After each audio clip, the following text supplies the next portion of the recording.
করতেই থাকি।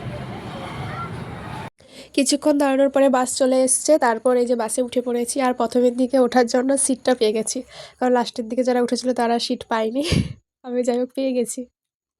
তারপর বাসে বসে বসে আর বাইরের পরিবেশ দেখতে দেখতে চললাম। আর বাসে এত ঘুম পেয়েছিল কি আর বলবো, এরকম ঘুম আমার কোনোদিন পায়নি বাসে বসতে বসতে, মানে এই দুপুর টাইমে। দিয়ে একটু একটু ঘুমিয়ে নিলাম, তারপরে আবার উঠে একটু ভিডিও করে নিচ্ছি, দিয়ে তারপরে চললাম। পরপর বাসটা খুব ভিড় হয়ে গেছিলো।